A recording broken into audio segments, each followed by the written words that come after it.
You know, there's something rather peculiar that happens to certain people. They walk into a room and they feel it all.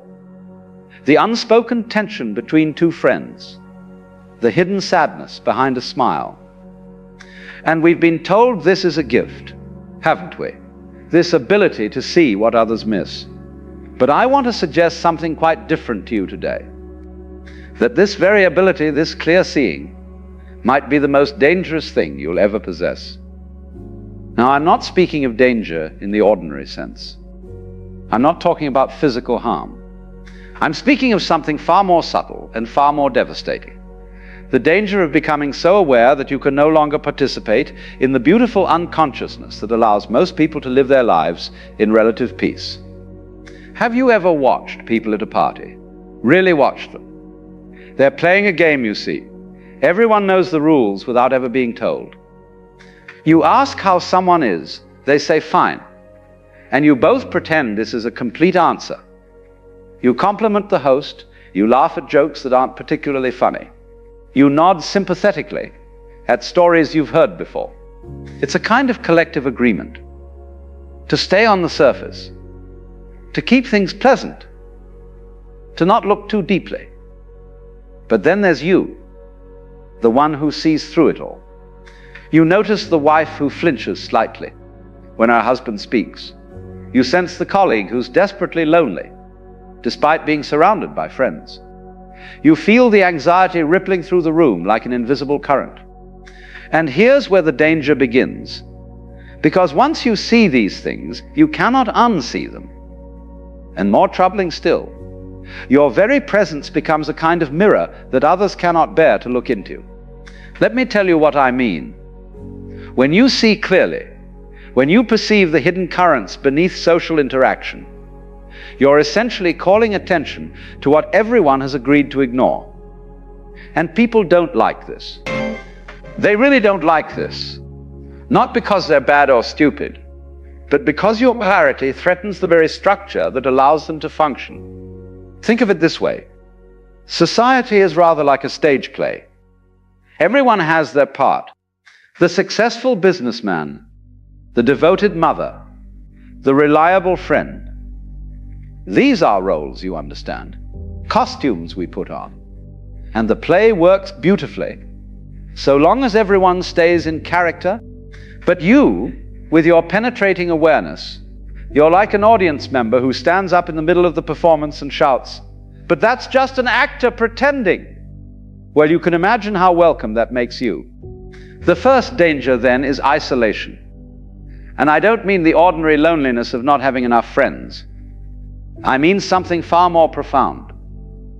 The isolation of living in a completely different reality from everyone around you. You're speaking a language nobody else understands. You're seeing a world nobody else can see. And the terrible irony is that the more clearly you perceive, the more alone you become. I once knew a woman, let's call her Sarah, who had this extraordinary ability to read people. She could walk into a room and immediately sense who was genuine and who was performing, who was in pain and who was pretending to be fine, who could be trusted and who was hiding something. And you know what happened to her? She lost every close relationship she had. Not because she was cruel or judgmental, but simply because people felt exposed around her. They couldn't maintain their comfortable masks in her presence. Her friends would say things like, "You're too intense. You read too much into everything," and you cry, "Can't you just relax and have fun?" But she couldn't. Because seeing clearly isn't something you can turn on and off like a light switch. It's like asking someone who can hear to simply ignore sound.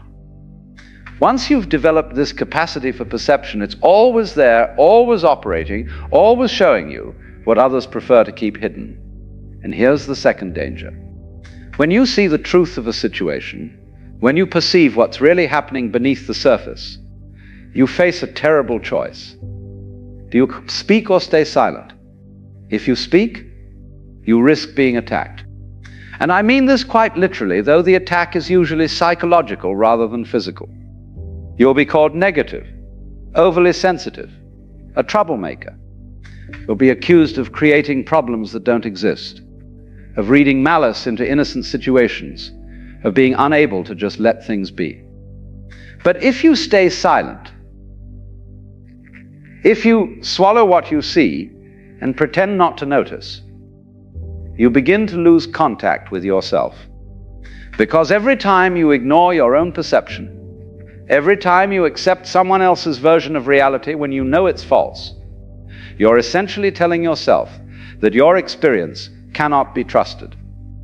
And over time, this creates a kind of split in your being. Part of you knows the truth, but another part must pretend not to know it. This is madness of a very quiet sort. I remember years ago sitting in a meeting where everyone was congratulating themselves on how well a particular project was going. And I could see clear as day that the whole thing was about to collapse. The signs were everywhere. The forced enthusiasm, the avoidance of certain topics, the way people's eyes would slide away when difficult questions arose. But when I gently suggested that perhaps we should examine some concerning patterns, I was met with hostility. Not argument, mind you, not reasoned disagreement, pure defensive hostility. And this brings us to the third danger, the most insidious one. When you see clearly and others don't want to see, they will often turn their anger on you. Not consciously, perhaps. They won't sit down and decide to make you the villain. But unconsciously, automatically, they will begin to treat you as the problem, as if your perception is creating the very difficulties you're merely observing. This is what I call the phenomenon of shooting the messenger. When someone points out that the emperor has no clothes, the crowd doesn't thank them for the truth.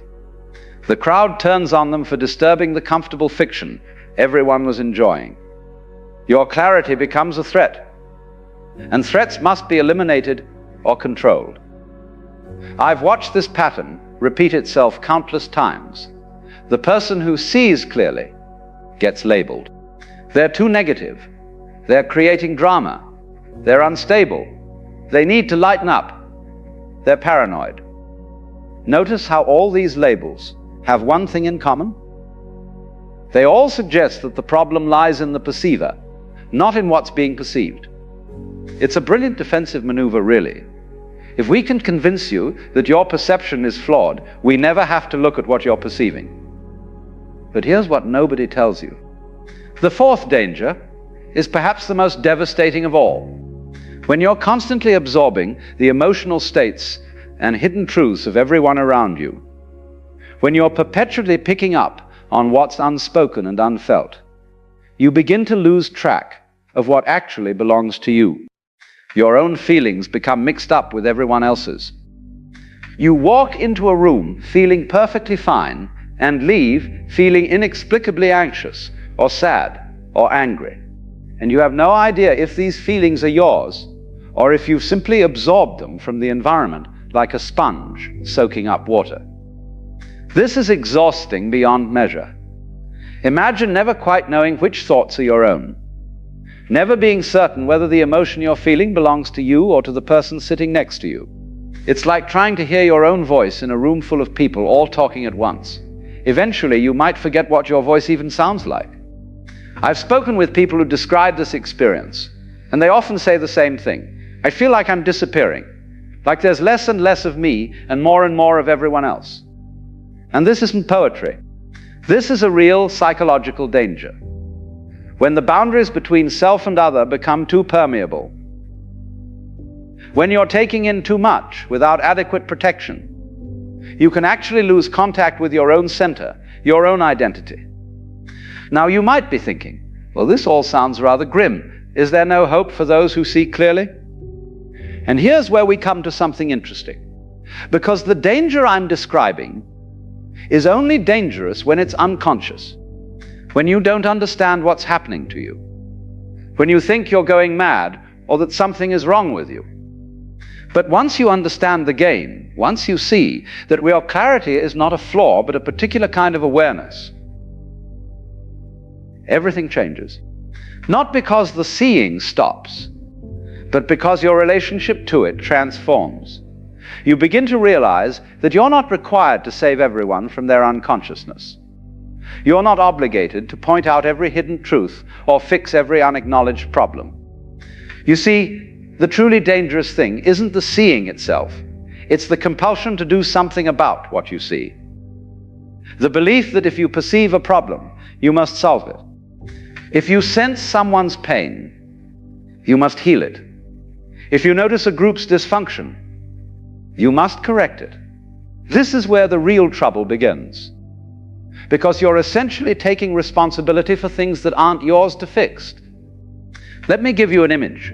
Imagine you're walking by a river and you notice the water is muddy. You can see this clearly. Everyone else passing by seems not to notice or not to care. Now you have a choice. You can jump into the river and try to clear it with your hands, stirring it up more in your efforts, exhausting yourself in an impossible task. Or you can simply observe that the water is muddy, perhaps make a note that it might be wise to wait before drinking from it, and continue on your way. The water will clear itself when the conditions are right. Your frantic stirring won't help. In fact, it will make things worse. This is the wisdom that must accompany clear seeing. The understanding that not everything you perceive requires your intervention. But here's the paradox. Once you stop trying to fix everything you see, once you relax into simply being aware without the compulsion to change or control, your perception often becomes even clearer. And more than that, people begin to feel safer around you. Because you're no longer unconsciously demanding that they see what you see or change to accommodate your awareness. Think of it like this. When you meet someone who sees you clearly, but doesn't need you to be different, who perceives your struggles without trying to rescue you, who understands your fears without requiring you to face them on their schedule, how does that feel? It feels like freedom, doesn't it? Like you can finally breathe. This is what clear seeing can become when it's integrated properly. Not a weapon you use against others' unconsciousness, but a gift you offer through your presence. You see them completely, and in that seeing, you allow them to be exactly as they are. This doesn't mean you approve of everything or pretend problems don't exist. It means you've stopped making their unconsciousness your personal project. I want to be very clear about something.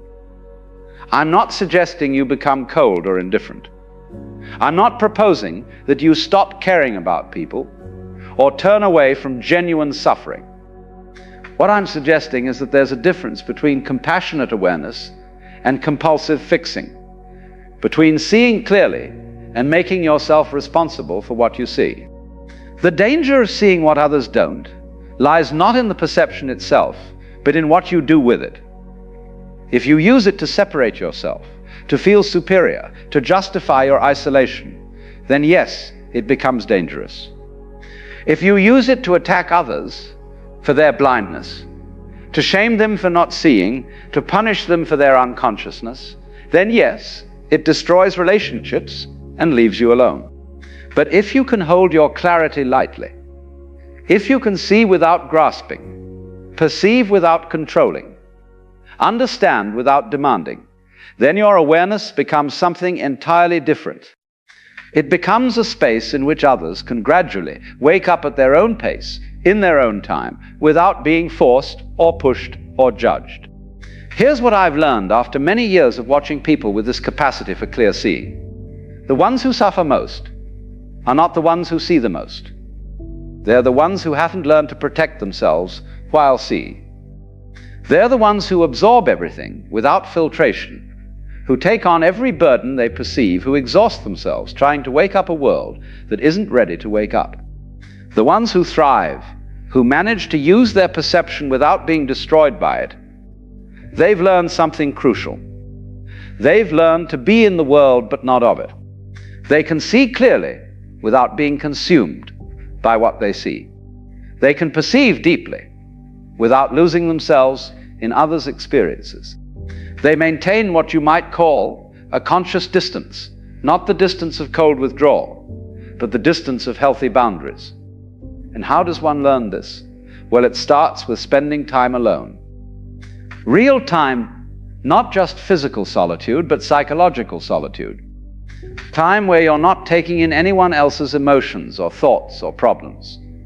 Time where you can settle, like that muddy water we talked about, until you can see clearly which feelings are actually yours and which ones you've been carrying for others.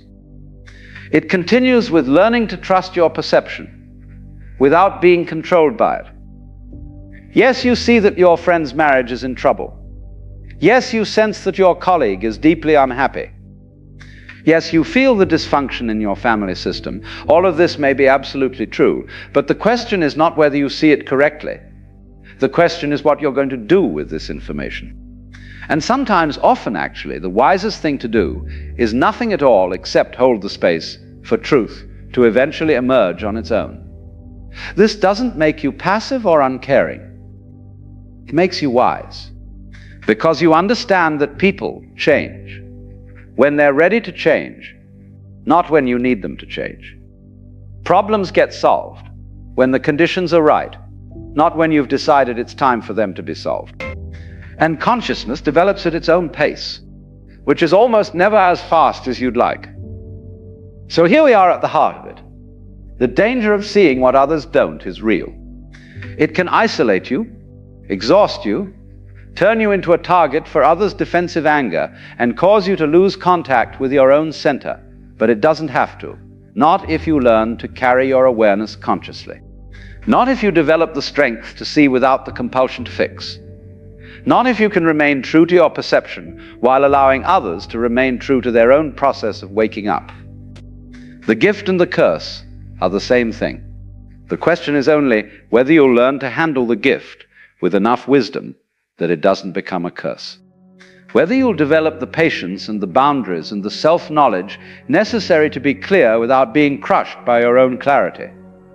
And perhaps most importantly, whether you'll find others who can see as you see. Because they exist, you know. Other people who live in this odd space of perceiving more than most, of sensing what's hidden, of knowing what's unspoken. When you find these people, when you can finally be fully seen by someone who doesn't need you to be less perceptive, to feel comfortable, that's when the danger begins to transform into something beautiful. Because you realize you're not alone, after all. You're not crazy. You're not broken.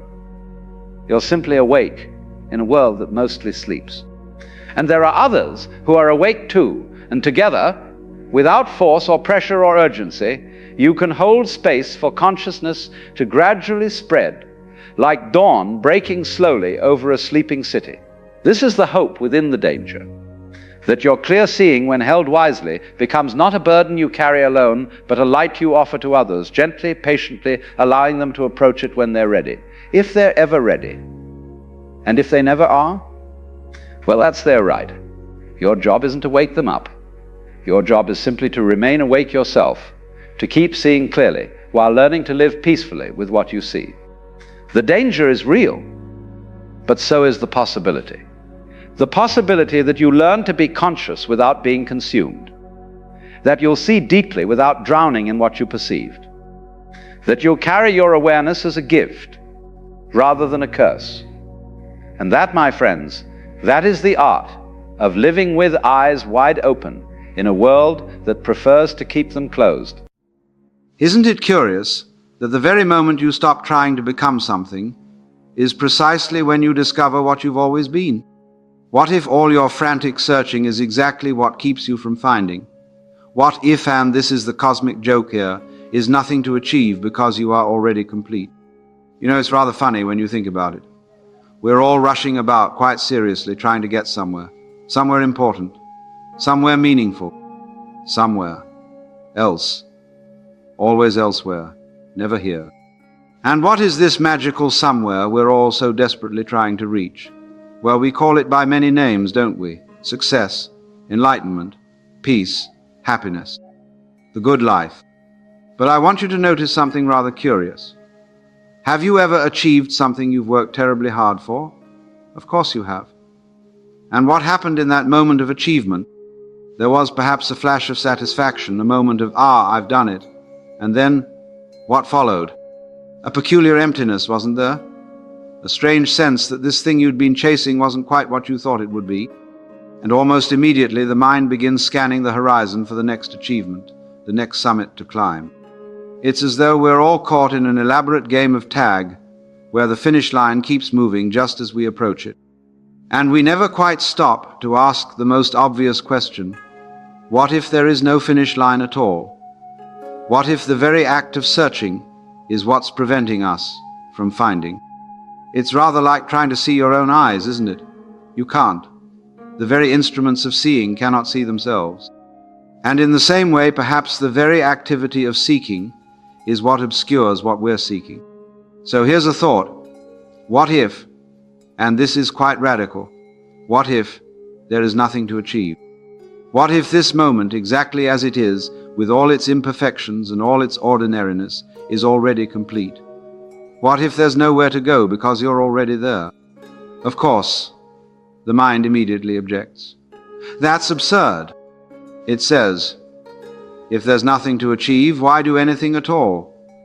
Why get out of bed in the morning? Why create or build or learn? But that objection comes from our confusion between activity and achievement. You see, life is full of activity, glorious, spontaneous, creative activity, but that doesn't mean we're going anywhere. A bird doesn't sing to achieve something. It sings because it's a bird. The ocean doesn't wave to get somewhere. It waves because it's the ocean. What if the search itself is the obstacle to finding what we're really looking for? You know, it's quite fascinating to observe the human predicament from a certain distance. We're always on the move, aren't we? Always becoming, rarely being. Always pursuing, rarely embracing. And I've often wondered, in all this movement, all this striving, all this ceaseless activity, are we running towards something, or are we actually running away? Consider this. When you're working those extra hours, pushing yourself beyond exhaustion, what exactly are you moving toward? Success? Security? Recognition? Perhaps. But might it also be that you're running away from something else? From silence, perhaps? From the discomfort of being alone with yourself? From the nagging question that rises up in those quiet moments: is this all there is? You see, we've created a curious situation for ourselves. We've constructed a world where constant motion is virtue and stillness is suspect, where achievement is sacred and just being is somehow shameful, where the future is always more promising than the present. And in this headlong rush toward tomorrow, we fail to notice that we're trying to escape the one thing we can never escape, ourselves. It's like the old Zen story of the lion who came upon his own reflection in a pool of water and, not recognizing himself, became terrified and ran away. Each time the lion returned to drink, he saw the same frightening creature and fled again. What the lion never realized was that he was running from his own reflection. Aren't we all a bit like that lion, running from our own reflection, creating elaborate life projects, career goals, 5-year plans, retirement schemes, all perfectly reasonable on the surface? But underneath, perhaps they're sophisticated ways of avoiding the fundamental questions of existence. Who am I? What is this experience of being alive? What happens when I stop running? There's something else at work here too, isn't there? A kind of deeply ingrained belief that we are somehow not enough as we are, that we need to become better, smarter, richer, more spiritual, more successful, more something. And so we spend our lives trying to arrive at this imagined state of enoughness. But we never quite get there because the goalposts keep moving. There's always someone further ahead on the path, always some new standard of achievement to meet, always some new self-improvement project to undertake. What would happen if we stopped running? If we turned around and faced what we've been running from? What if, and this is quite extraordinary when you think about it, what if we're already everything we're seeking to become? Have you ever had the experience of searching frantically for your glasses only to discover they were on your head all along, or hunting desperately for your keys while holding them in your hand? There's something profoundly amusing about these moments, isn't there? A kind of cosmic joke where the seeker and the sought are one and the same.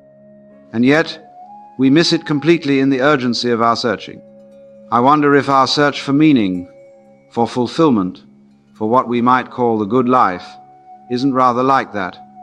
We're looking so hard for something that was never actually lost.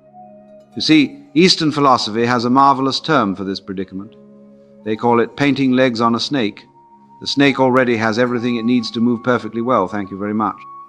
But we, in our helpful ignorance, insist on adding something that was never missing in the first place. Isn't that what we're doing when we chase after enlightenment or self-improvement or some idealized version of ourselves? We're painting legs on a snake. We're seeking what was never lost. Consider this curious idea. What if you are already complete? What if there is nothing fundamentally missing from your experience of being alive right now? What if the very feeling that something is missing is itself an illusion, a kind of dream from which we might awaken? Of course, the mind objects immediately. It says, but I'm not enlightened, I'm not perfect, I'm not fulfilled. And that's true, in a way. But it's true only from the perspective of a mind that defines itself by what it lacks rather than by what it is. It's rather like someone standing in the ocean complaining of thirst. The water is all around them, but they can't see it because they're looking for something else, something they imagine water should be. The great Zen masters have always understood this joke. That's why they laugh when students come seeking enlightenment. It's not that they're being cruel or dismissive. They're laughing at the cosmic humor of someone seeking what they already are. And the truly delicious irony is that the more desperately we seek, the more elusive our goal becomes. The harder we grasp at happiness, the more it slips through our fingers. The more we strain toward enlightenment, the further away it seems. Why? Because in all that seeking, we're reinforcing the very illusion that something is missing. We're strengthening the belief that we are somehow incomplete as we are. What if, and this is quite extraordinary, what if there's actually nothing to achieve because there's nothing missing? What if the greatest achievement is simply to recognize that you were never broken in the first place? Let's try a little experiment together, shall we? Just for a moment, I'd like you to stop trying to get anywhere. Stop trying to improve yourself. Stop trying to become enlightened. Stop trying to be happy. Stop trying altogether. What happens in that space? What remains when the relentless effort to become something else falls away? There's a peculiar quality to that space, isn't there?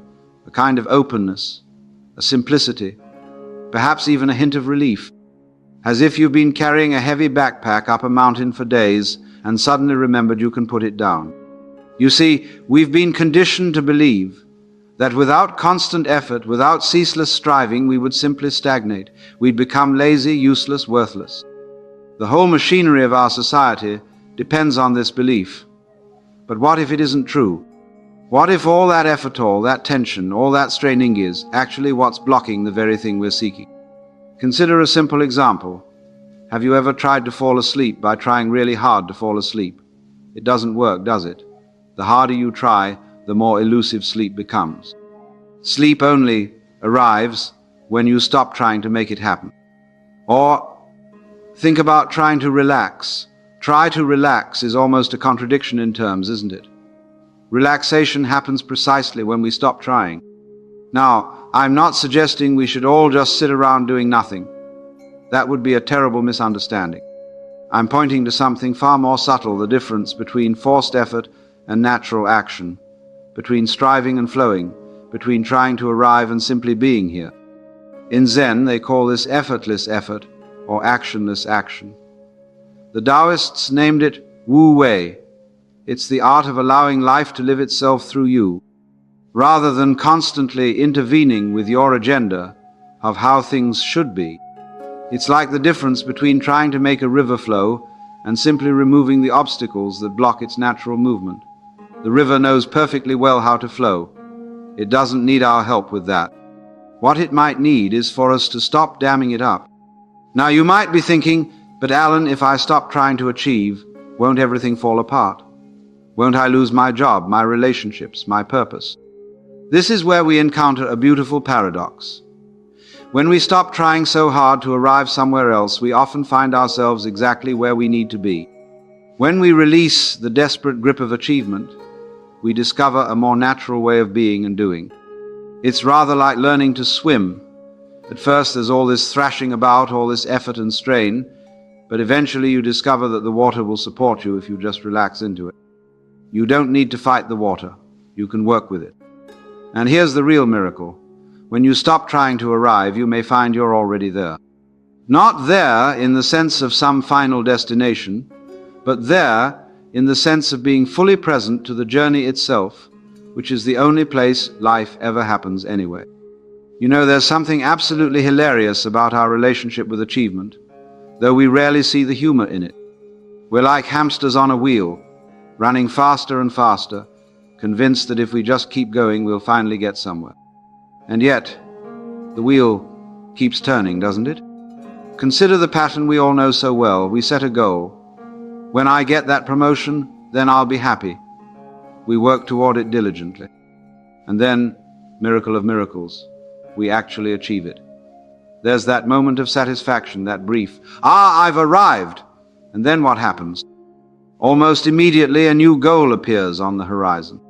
Well, now I need to get to the next level. Or perhaps, now I need a bigger house to match my new position. Or even, is this really what I wanted after all? It's as if we're caught in an endless game of when, then. When I get the degree, then I'll be successful. When I find the perfect partner, then I'll be complete. When I retire with enough money, then I'll be free. But have you noticed that the then never actually arrives? Or if it does, it's so brief as to be almost imperceptible before the next when takes its place. It's rather like climbing a mountain, convinced that happiness awaits at the summit, only to discover upon reaching it that there's another, higher peak just beyond, and another beyond that, and another. This is the cosmic joke of achievement. The punchline is that there is no final achievement, no ultimate arrival. The game never ends because it was never designed to end. Now, I'm not suggesting that goals and achievements are meaningless. Far from it. They can bring tremendous joy and satisfaction. The problem isn't with achievement itself, it's with our relationship to it. We've made a curious error. We've confused the game for reality. We've mistaken the map for the territory. We've come to believe that the purpose of climbing the mountain is to reach the top, when perhaps the purpose of the mountain is the climbing itself. You see, life isn't a journey from A to B. It's not a problem to be solved, or a task to be completed. It's more like music. We don't play music to get to the end of the piece. The point isn't to finish as quickly and efficiently as possible. The point is the playing itself, the dance of notes, the rise and fall of melody, the interplay of harmony and rhythm. What if life is like that? What if it's not about getting anywhere, but about being fully in the dance? There's a Zen story I've always loved.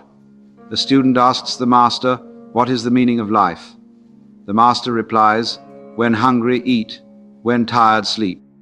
The student is perplexed. But that's what everyone does anyway. How is that the meaning of life? The master smiles and says, but most people eat while thinking about 1,000 other things. They sleep while planning tomorrow. Few people are truly present even for these simple acts.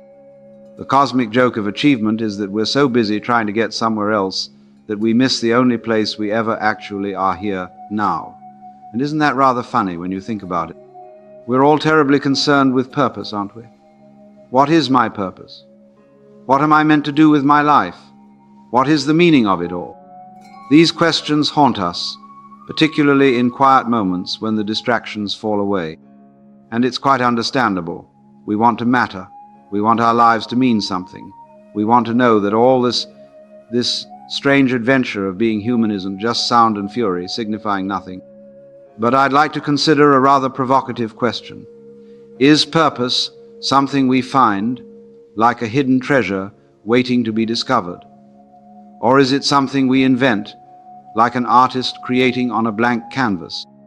You see, the conventional wisdom tells us that purpose is something out there, something preordained, something we must search for and find, as if the universe has already written a script for each of us, and our job is simply to discover our lines and play our part. There's something quite comforting about this idea, isn't there? It suggests that there's a plan, a design, a meaning that transcends our individual lives. It promises that if we search diligently enough, we'll eventually stumble upon that perfect alignment between who we are and what we're meant to do. But what if purpose doesn't work that way at all? What if purpose isn't something waiting to be found, but something waiting to be created? Consider the oak tree. Does it have a purpose? In one sense, yes, it grows, it provides shade, it produces acorns, it participates in the great dance of the forest ecosystem. But does the oak tree worry about its purpose? Does it fret over whether it's fulfilling its potential? Does it compare itself to the pine tree next door and wonder if it should be more pine-like? Of course not. The oak tree simply does what oak trees do. Its purpose, if we can call it that, is inseparable from its being. It doesn't have a purpose. It is its purpose. What if human purpose works in a similar way?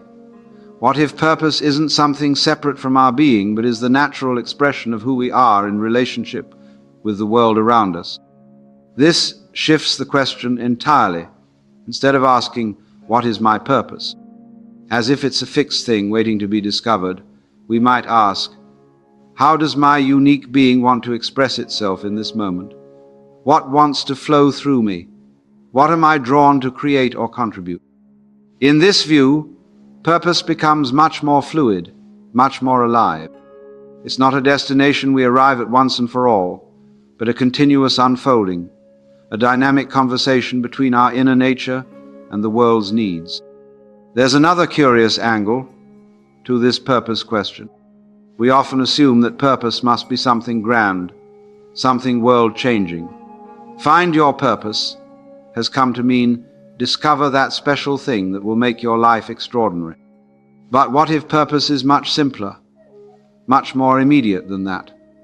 What if it's less about changing the world and more about being fully present to the world? Less about doing something spectacular and more about bringing your full attention to whatever you're doing? The Zen masters understood this. When asked about the deepest spiritual truths, they would often point to the most ordinary activities. How does one practice Zen? A student might ask. Wash your bowl, the master would reply. Or chop wood, carry water. The suggestion isn't that washing bowls is the purpose of life. It's that when we're fully present to whatever we're doing, whether it's washing bowls or writing symphonies, we're expressing our deepest nature. We're in alignment with life itself. So perhaps purpose isn't something we find or even something we invent. Perhaps it's something we uncover by being fully who we are, moment by moment, in relationship with a world that's constantly inviting our participation. Have you ever sat by a river and simply watched it flow? There's something profoundly peaceful about it, isn't there? The water moves with such natural ease around rocks, over falls, through narrow gorges and wide valleys. It doesn't strain or struggle. It doesn't try to be a better river. It simply flows, taking the path of least resistance, adapting to whatever landscape it encounters. And yet, in that effortless flowing, the river accomplishes remarkable things. It carves canyons through mountains. It nourishes countless forms of life. It shapes the very land through which it passes, all without trying to achieve anything at all. The river doesn't try to be a river. It simply is what it is. Now, contrast that with how we humans typically approach life. We're constantly trying to be something, trying to be successful, trying to be happy, trying to be wise, trying to be good. There's this perpetual sense of effort, of straining towards some ideal version of ourselves that we never quite reach. It's exhausting, isn't it? And not only exhausting, but also paradoxically less effective than we might imagine. Because all that trying, all that efforting, often gets in the way of our natural flowing. Consider something as simple as breathing. Breathing happens naturally, without any conscious effort on our part. But what happens when we try to control our breathing? It immediately becomes strained, unnatural. We might even hyperventilate if we try too hard to breathe correctly. Or think about falling asleep. Sleep comes naturally when we allow it to happen. But the moment we try to fall asleep, we create tension that keeps sleep at bay. What I'm pointing to is a fundamental distinction between doing and being, between effort and flow. Our culture celebrates doing, achieving, making things happen through sheer force of will. But there's another way of moving through life that's closer to the river's way, a way of being that allows life to flow through us, rather than constantly damming it up with our efforting. This isn't some abstract philosophical concept. It's something you can experience directly. Have you ever been so absorbed in an activity, perhaps playing music, or gardening, or engaged in deep conversation that you lost all sense of trying. Where the boundary between you and what you were doing seemed to dissolve, athletes call this being in the zone. Psychologists call it flow state. Zen masters call it effortless effort. Whatever we name it, it's a quality of being fully present and engaged without the sense of a separate self who's trying to do something. Now, I'm not suggesting we should all just sit around waiting for life to happen to us. That would be a misunderstanding. The river doesn't just sit there. It moves, it flows, it interacts dynamically with its environment. But it does so without the added layer of self-conscious trying that we humans so often bring to our activities. What might life be like if we could learn from the river? If we could find that delicate balance between engaged action and effortless being? If we could participate fully in life without the constant strain of trying to be something other than what we are? It's a bit like learning to swim. At first there's all this thrashing about, all this effort and struggle against the water. But eventually, if we keep at it, we discover that the water will support us if we work with it rather than against it. We don't need to fight the water to stay afloat. We can relax into it, move with it. The river doesn't try to be a river. It simply flows. And in that flowing, it becomes everything it's meant to be. There's a curious fear that lurks in the back of many minds. It goes something like this. If I let go of my ambitions, my goals, my constant striving, I'll become nothing. I'll dissolve into mediocrity. I'll waste my life. It's a powerful fear, isn't it? And an understandable one. After all, we've been conditioned since childhood to believe that without ambition, without the constant push toward achievement, we're essentially worthless. Our value as human beings has become inseparable from what we accomplish. But I'd like to explore a different possibility. What if the dissolution of ambition isn't the end of something valuable, but the beginning of something even more precious? What remains when ambition dissolves? First, let's be clear about what we mean by ambition. I'm not talking about the natural impulse toward creative expression or meaningful activity. I'm talking about that driven, often anxious energy that's always reaching for the next thing, always measuring, always comparing, always slightly dissatisfied with what is.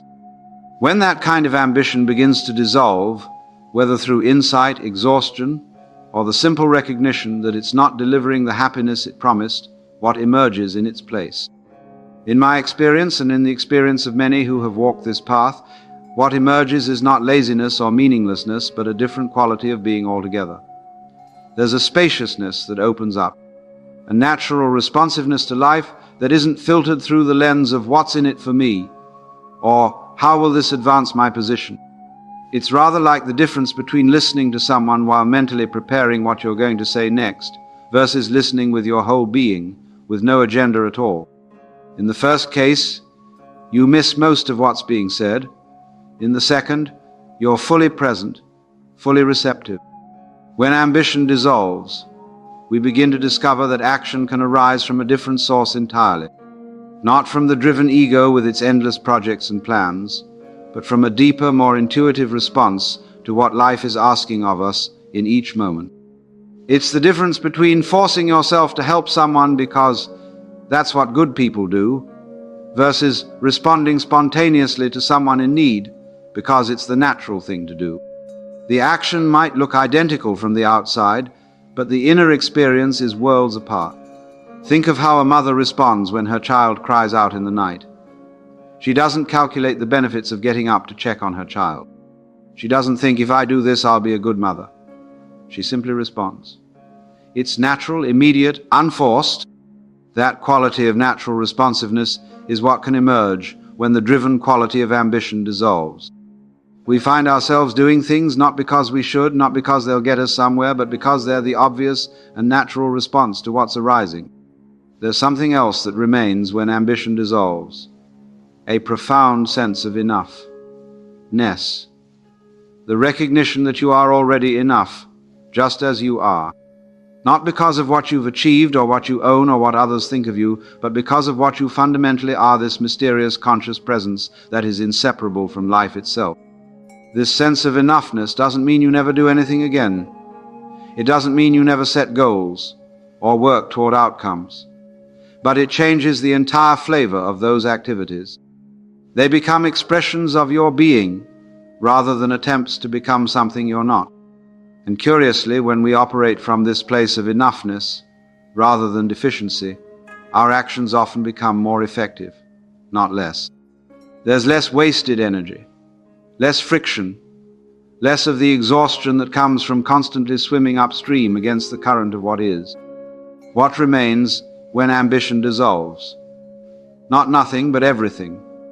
Not mediocrity, but a more authentic expression of your unique being. Not waste, but a profound recognition of the preciousness of each moment, each encounter, each breath. We tend to divide life into two fundamental modes, doing and being. Doing is active, productive, purposeful.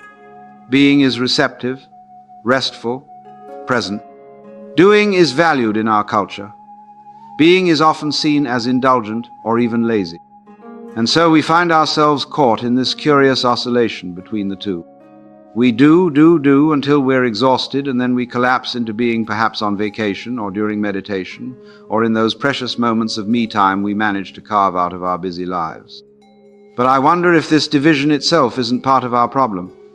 What if life doesn't actually happen in either doing or being, but in the dance between them? What if the richest, most alive moments are precisely those where doing and being are no longer separate? Consider the experience of making love. Is that doing or being? If you approach it as pure doing, a performance, a technique to be mastered, it becomes mechanical, disconnected. But if you approach it as pure being, passive, uninvolved, it lacks vitality and passion. The magic happens in that mysterious place where doing and being merge, where action arises from presence and presence infuses action. You are both fully engaged and completely receptive. You are both doing and being done through. Or think about playing music. When a musician is truly in the flow, there's both active engagement and receptive listening. There's technique and spontaneity. There's the doing of playing the instrument and the being of allowing the music to play through you. This integration of doing and being isn't limited to special activities like lovemaking or music. It can infuse the most ordinary moments of life: cooking a meal, having a conversation, walking down the street. Any activity can be approached from this place where doing and being are no longer at odds. The Zen tradition has a beautiful way of expressing this integration. They speak of chopping wood, carrying water, as the essence of enlightened activity. It's not about escaping ordinary actions in favor of some special transcendent state. It's about bringing full presence to the most mundane activities. As the saying goes, before enlightenment, chop wood, carry water. After enlightenment, chop wood, carry water. The actions look the same from the outside, but the inner experience is transformed. What changes is not what you do, but how you do it. The quality of attention and presence you bring to the action. The doing is infused with being. The being expresses itself through doing. You know, we have this curious habit of dividing life into compartments: work and play, spiritual and mundane, serious and light-hearted, as if life were a series of separate boxes rather than a continuous flowing whole. But what if all these divisions are mental constructs rather than reality? What if life is actually happening in the spaces between our categories, in the fluid dance where opposites merge and boundaries dissolve? Consider how we divide time. We're either in the past, dwelling on memories and regrets, or in the future, planning and anticipating. And in all that mental time travel, we miss the only moment that's ever actually available to us, this one, right now. The integration of doing and being brings us back to this moment. It's not about abandoning action in favor of some passive state, nor is it about filling every moment with busy activity. It's about discovering that sweet spot where action arises naturally from presence, and presence expresses itself through action. In that integration, there's a curious sense of both agency and surrender. You are doing, yes, but you're also being done through. You are the musician playing the instrument, but you're also the instrument being played by the music. And perhaps that's where life truly happens, not in pure doing or pure being, but in that mysterious dancing ground between them, where you are both the actor and that which acts through you, both the experiencer and the experience itself. We've come to the final reflection in our journey, and it's perhaps the most delicious paradox of all: purposeless purpose. It sounds contradictory, doesn't it? A purpose that has no purpose. An aim that isn't aiming at anything. A goal with no goal in mind. And yet, I believe this paradox points to something profound about the nature of a life well lived. You see, we typically think of purpose as a means to an end. We do this in order to achieve that. We work hard now so we can relax later. We sacrifice in the present for a reward in the future. Purpose, in this view, is always pointing beyond itself to some future state that's supposedly better than what is. But what if there's another kind of purpose altogether? A purpose that isn't a means to anything else but is complete in itself. A purpose that isn't about arriving somewhere but about being fully where you are. Consider the purpose of a dance. Why do people dance? Not to get somewhere, not to produce something, not to achieve some future goal. They dance for the sheer joy of dancing. The purpose of the dance is the dance itself. Or think about play. Children don't play in order to accomplish something. They don't say, "I'm going to play now so that later I can be serious." They play because play is its own reward. The purpose of play is simply to play. Even in nature we see this quality of purposeless purpose. The bird doesn't sing to achieve something, it sings because it's a bird. The flower doesn't bloom to win a competition, it blooms because that's what flowers do. There's purpose in these activities, yes, but it's not a purpose that's separate from the activity itself. This is what I mean by purposeless purpose activity that is whole and complete in itself, not a means to something else. Now you might be thinking, but Alan, this sounds rather impractical. We can't all just dance and play all day. There are bills to pay, responsibilities to meet, work to be done. And you'd be absolutely right. I'm not suggesting we abandon all practical activity in favor of aimless drifting. That would be a terrible misunderstanding. What I'm pointing to is a shift in how we relate to all our activities, including the most practical ones. It's the difference between washing the dishes to get them clean, means to an end, versus washing the dishes to wash the dishes, complete in itself. The actions might look identical from the outside. You're still scrubbing the plates and rinsing the glasses. But the inner experience is worlds apart. In one case, you're mentally somewhere else, focused on the future state of clean dishes. In the other, you're fully present to the sensations of water and soap, the movements of your hands, the entire experience of dishwashing. And here's the beautiful irony. When we approach activities with this quality of purposeless purpose, we often find they're not only more enjoyable, but also more effective. Because we're fully present rather than mentally elsewhere, we notice things we might otherwise miss. We respond more appropriately to what's actually happening rather than to our preconceptions about what should be happening. The art of purposeless purpose isn't something you achieve once and for all. It's more like a dance that you keep returning to, a way of being that you rediscover again and again in the midst of your everyday life. Sometimes you'll find yourself caught up in the old patterns of means and ends thinking. That's perfectly natural. The mind is deeply conditioned to relate to life this way. But then perhaps in the middle of some ordinary activity, making a cup of tea, walking to the mailbox, typing an email, you might suddenly remember, this moment is complete in itself. There's nowhere to get to, nothing to achieve, just this. And in that remembering, something shifts. The burden of achieving drops away.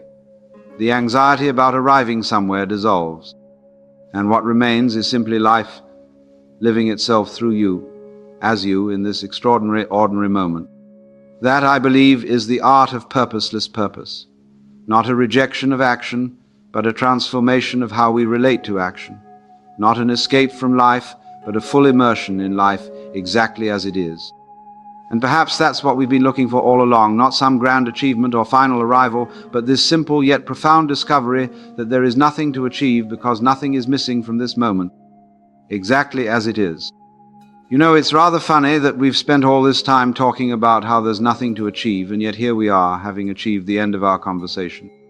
Perhaps that's the final joke in all of this, that even in exploring the illusion of achievement, we find ourselves achieving something. But what have we achieved, really? We haven't arrived at any final answers or definitive conclusions. We haven't uncovered some secret formula for living. We've simply been dancing together in this space of not knowing, this realm of questions rather than answers. And perhaps that's the most valuable thing we could possibly do, to dwell in the questions themselves, rather than rushing toward premature answers. To allow life to remain the mystery that it is, rather than reducing it to something we think we understand. As our paths diverge now, I invite you to carry these reflections not as beliefs to be held or doctrines to follow, but as living questions to explore in the laboratory of your own experience. Don't take my word for any of this. Test it. Question it. See what resonates in the depths of your own being. Because in the end, no one else can live your life for you. No one else can tell you what it all means. The meaning of your life is not something you find written in a book or spoken by someone else. It's something that emerges from your own direct engagement with the mystery of being alive. And perhaps that's the greatest achievement of all, to live your life, not as a problem to be solved or a project to be completed, but as a gift to be received, a mystery to be lived, a dance to be danced. If these words have stirred something within you, perhaps it wasn't really anything new, but merely a remembering of what you've always known, beneath the noise and hurry of everyday life. Share this reflection if you feel moved to do so, or don't. Either way is perfectly fine. But remember, no one can wake up for you. No teacher, no teaching, no technique can do the work of your own direct seeing. In the end, it's your life, your journey, your dance. And isn't that rather wonderful? Look at you, always waiting for something to happen, for life to begin, for that magical moment when everything falls into place. But what if I told you that this very moment, yes, this one right now, is all there ever is? That your entire life is happening in this instant, and by constantly looking towards some imagined future, you're missing the extraordinary dance that's unfolding before your eyes. You know, it's quite fascinating how we've structured our entire lives around this peculiar idea that we're always on our way somewhere. We're not here yet, we tell ourselves. We're on a journey, moving towards some ultimate destination where finally we'll have arrived. When I get that promotion, after I find the right partner, once I've saved enough money, when the children have grown. We live as if real life hasn't quite started yet. But I want you to consider something rather extraordinary. What if there is no arrival? What if this notion of finally getting there is the greatest hoax ever perpetrated on human consciousness? You see, we're conditioned to believe in this moment called arrival, when everything will be complete. But notice what happens when you actually reach one of these future moments you've been waiting for. Almost immediately, a new destination forms on the horizon. The finish line moves. It's like walking toward the horizon. No matter how far you walk, it remains forever distant. And yet we continue to organize our lives around reaching these ever-receding horizons. The truth, you see, is that there is no arrival. There never was and never will be. Life isn't a journey from A to B. It's not a problem to be solved or a task to be completed. It's more like music. You don't listen to a symphony merely to hear the final note. The whole point of the symphony is the symphony itself. And yet here we are, missing the music of our lives because we're so focused on some future crescendo that we imagine will make it all worthwhile. Have you ever noticed the peculiar way our culture speaks about time? Time is money. Don't waste time. Invest your time wisely. We treat time as a commodity, something to be saved, spent, or invested, always with an eye toward future returns. This mentality has created what I call the myth of tomorrow, this strange collective agreement that the purpose of today is primarily to serve tomorrow. We defer our living to some future point. We save our money for retirement. We exercise not for the joy of movement, but for future health benefits. We rush through meals without tasting them, hurrying to the next appointment. But let me ask you something rather impertinent. What evidence do you have that tomorrow will be any different from today? If you cannot live fully now, what makes you so certain you'll be able to live fully then? You see, tomorrow is a concept, an abstraction. It never actually arrives. When tomorrow comes, it will be today. And if your habit is to sacrifice today for tomorrow, you'll do the same thing again and again and again. It's a never-ending cycle. What's particularly fascinating about this myth is how deeply it permeates our consciousness. From childhood, we're trained to prepare for the future. Study hard so you can get into a good college. Get into a good college so you can get a good job. Get a good job so you can save for retirement, and so on. But when do we actually live? When does this great preparation end and life itself begin? That's the insidious nature of the myth. It postpones life indefinitely. And I think there's something rather sad about reaching the end of your days only to realize you've spent your entire life preparing for a future that never came. Now, this whole predicament becomes even more interesting when we consider what time actually is.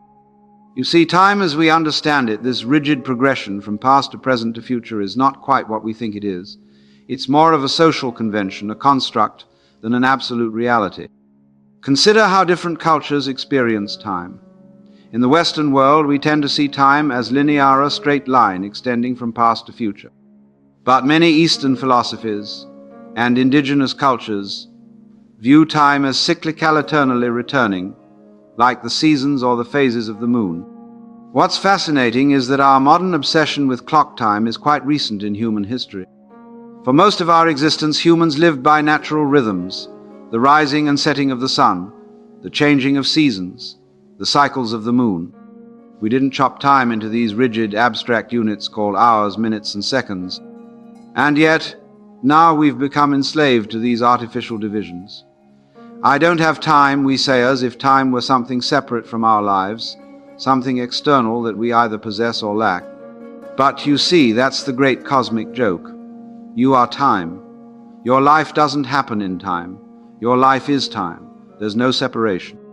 The Zen master Dogen put it wonderfully when he said, "Time is not separate from you, and as you are present, time does not go away." So this urgent feeling that we're always running out of time, always behind, always needing to catch up, it's based on a fundamental misunderstanding of what time actually is. We've created an artificial scarcity, and then we've convinced ourselves it's real. Perhaps the most peculiar aspect of our relationship with time is how we've divided it into productive and unproductive hours, as if some moments were more valuable than others. But in reality, each moment is equally precious, equally alive, equally saturated with the miracle of existence. So if time as we understand it is largely a construct, and if both past and future are abstractions that exist only in thought, what remains? What's actually real? Only this moment, this eternal now. You see, the present moment isn't just one moment among many in a long sequence. It's the only moment there ever is. Past and future are mental concepts useful for certain practical purposes, certainly, but not actual realities you can touch or experience directly. Think about it. You've never experienced the past directly, have you? You've only experienced memories of the past, and those memories occur in the present. Similarly, you've never experienced the future, directly only anticipations of the future, which also occur in the present. So your entire life, everything you've ever experienced or ever will experience, happens in this eternal now. The now is not a tiny point squeezed between past and future. It's the very substance of reality. What's truly extraordinary about this realization is that it means your life isn't divided into countless separate moments that you have to somehow connect. Your life is a seamless whole, and it's happening right now. The Zen masters have a wonderful saying, "When walking, just walk. When eating, just eat." It sounds ridiculously simple, doesn't it? And yet how rarely we actually do this. When walking, we're thinking about where we're going. When eating, we're planning what to do next. We're almost never fully present with what is. And that's the great irony. While frantically searching for meaning, purpose, and fulfillment in some imagined future, we miss the fullness of life that's already here. It's like a fish swimming desperately in search of water. The eternal now isn't something you need to find or create. It's what you are. It's where you've always been. The only question is, can you notice it? Now, one of the most fascinating symptoms of our future fixation is what I like to call the disease of serious purpose. You know what I mean, that furrowed, brow, tight-jawed determination to accomplish something, to make progress, to get somewhere. We've become a culture of purpose-driven strivers, haven't we?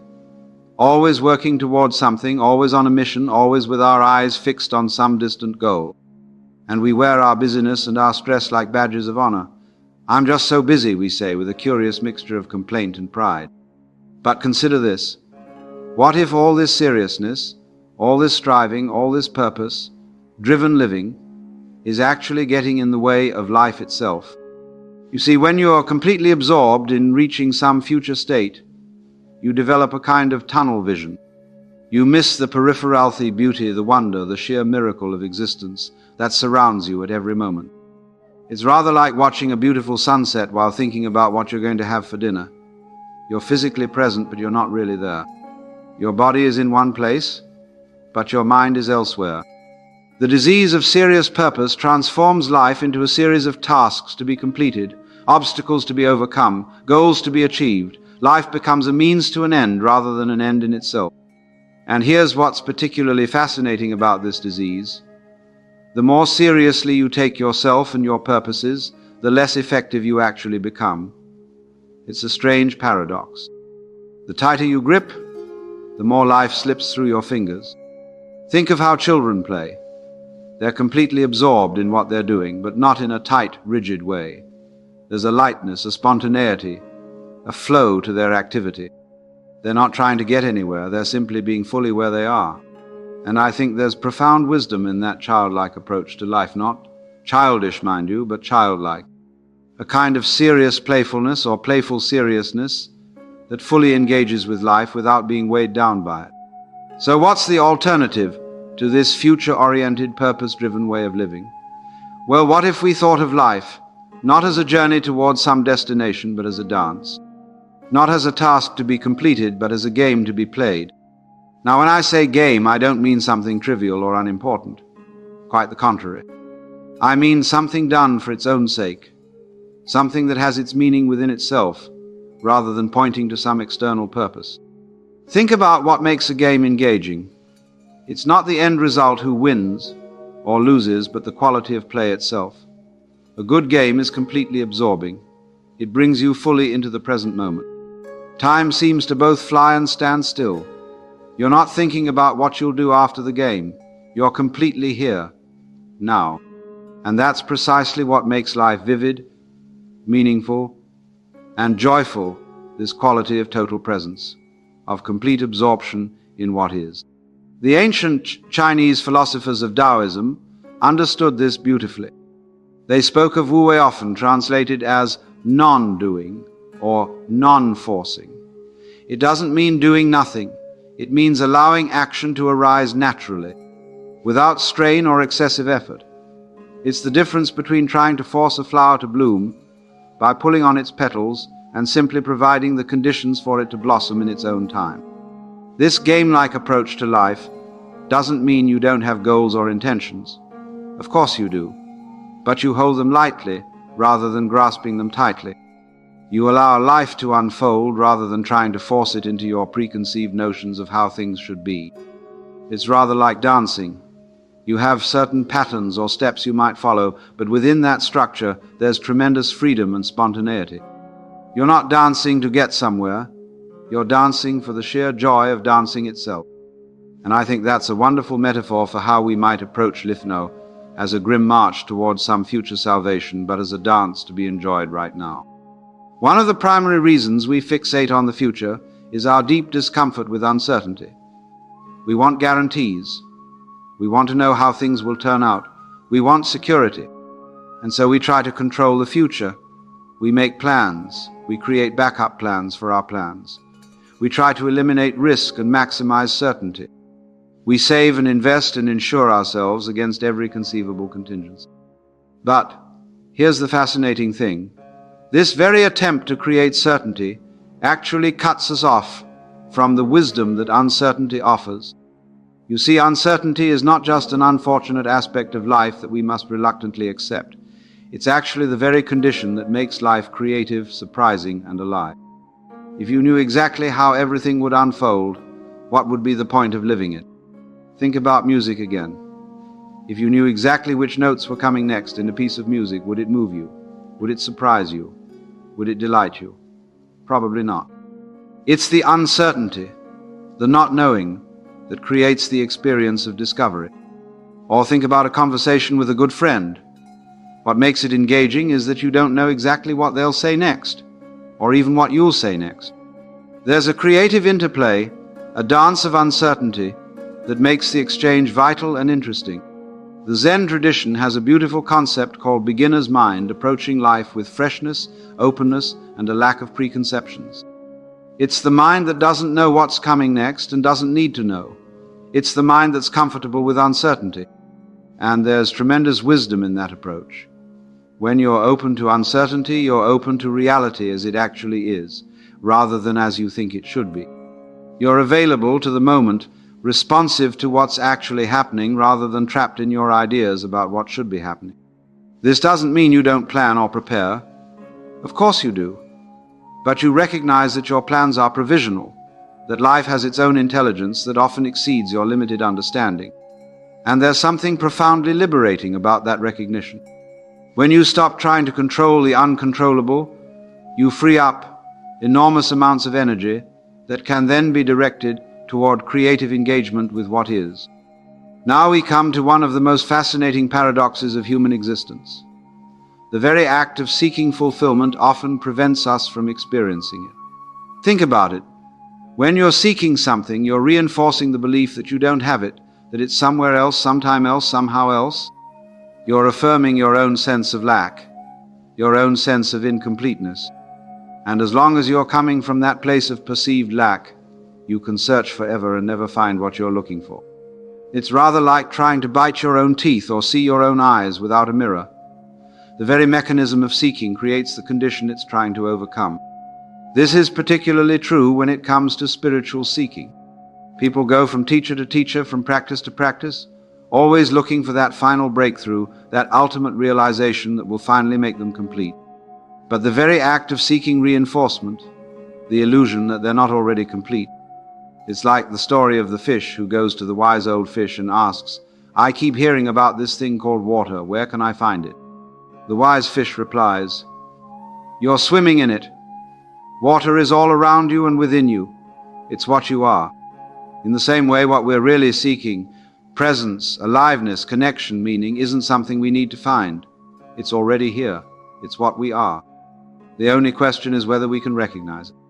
This doesn't mean you shouldn't have aspirations or work toward goals, but it suggests a fundamental shift in orientation from seeking something you lack to expressing something you already have.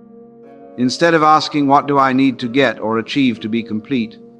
you might ask, "How can I more fully express the completeness that's already here?" Instead of, "What do I need to add to myself?" perhaps, "What can I let go of that's obscuring what's already present?" This shift from seeking to recognizing, from acquiring to expressing, changes everything. It transforms life from a desperate search into a creative unfolding. And paradoxically, when you stop seeking fulfillment in the future, you often find it right here in the present. So how do we actually live this way? How do we shift from future fixation to present engagement? How do we stop postponing life and start living it directly? Well, I think it begins with a simple but profound recognition. You're already here. Your life is already happening. There's nowhere else to go, nothing else to become, nothing missing that needs to be found or acquired. This doesn't mean you don't grow or change or evolve. Of course you do. But that growth emerges organically from fully being where and what you already are, rather than from rejecting the present in favor of some imagined future state. One practical approach is to regularly bring your attention to your sensory experience, what you're seeing, hearing, feeling, tasting, smelling right now. Not your thoughts about these sensations, but the raw sensations themselves. This immediate sensory experience is always happening in the present. It's a doorway into now. Another approach is to notice the tendency to postpone life, those moments when you catch yourself thinking, "After this is done, then I'll." Whenever you notice that pattern, it's an opportunity to pause and ask, what's wrong with right now? What's missing from this moment that I think I need to find somewhere else? You might also experiment with what I call purposeless time periods, when you're not trying to accomplish anything, not trying to get anywhere, not trying to be productive or efficient, just being. Just allowing life to unfold without attempting to direct or control it. This isn't laziness or passivity. It's a highly alert, highly conscious engagement with what is. It's being fully available to life as it's actually happening, rather than always rushing on to the next thing. And then there's the practice of wholeheartedness, bringing your complete attention to whatever you're doing, whether it's washing dishes, having a conversation, or completing a work project. Not dividing your attention between what you're doing and what you'll do next, but being fully present with the activity itself. These aren't techniques to get somewhere, but invitations to recognize where you already are. They're not about adding something to your life, but about removing the obstacles to experiencing the life that's already here. As we draw to a close, I want to suggest something rather radical. The future-oriented mind is not your true nature. It's a habit, a pattern, a construct, and a relatively recent one in human history.